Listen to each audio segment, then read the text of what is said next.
Saint Giselle. Sister Giselle was a warrior nun, a member of the Sisters of Pain, a religious sect known for their extreme devotion and self-inflicted suffering as a form of spiritual purification. The sisters were also skilled warriors, trained in unarmed combat and believed to have the ability to reap the souls of the unworthy. Sister Giselle was a tall, slender woman with long, flowing dark hair and piercing green eyes.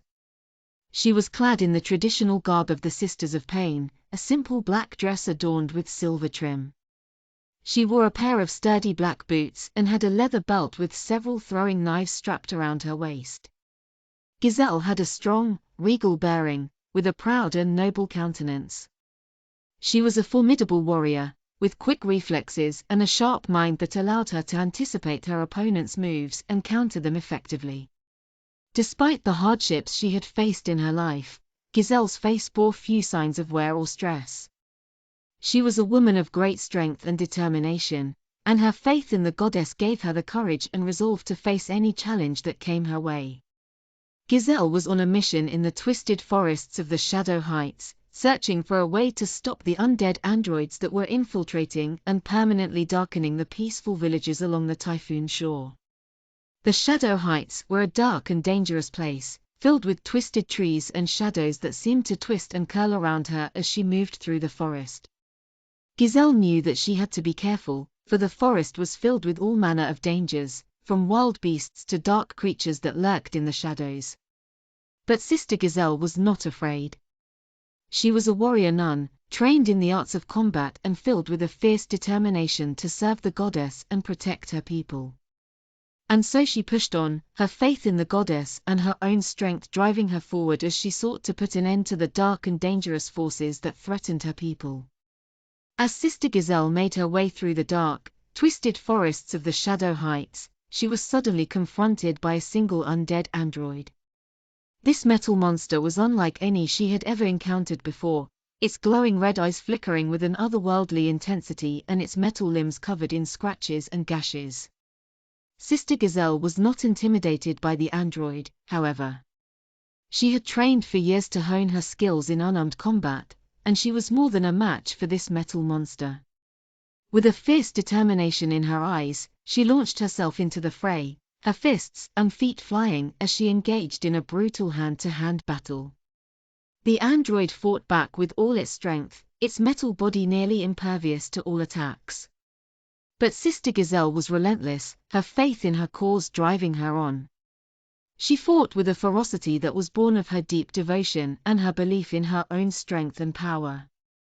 As Sister Giselle engaged in battle with the undead android, she felt the sharp pain of its blade slicing through her flesh, slicing off a chunk of her left arm. The pain was excruciating, and for a moment, Sister Giselle thought she might succumb to it. But then something strange happened. As the pain flowed through her body, Sister Giselle found herself feeling a sense of bliss and enlightenment. She was filled with the divine powers of the goddess, her body infused with a sense of strength and purpose that she had never felt before. She felt herself being drawn into the beyond, the land of the dead, where she was confronted by the former soul of the android. The soul was a writhing, tormented thing, writhing in agony and despair as it was trapped between lands of the dead and of the living. Sister Giselle knew that she had to do something to help this soul, and so she reached out with her divine powers and grabbed hold of it. With a fierce determination in her eyes, Sister Giselle began to unreap the soul, pulling it back from the land of the dead and into the land of the living. It was a difficult and dangerous task, one that required all of her strength and faith. But Sister Giselle was nothing if not determined, and she refused to give up. She kept pulling and pulling, her faith in the goddess and her own strength driving her on. And finally, after what felt like an eternity, Sister Giselle succeeded.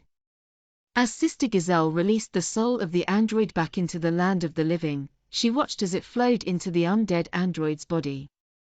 The mummified corpse inside the android began to burn with an inner light, and the android itself began to shut down. Sister Giselle watched in amazement as the android's systems began to fail, its mechanical limbs going limp as the soul returned to its body.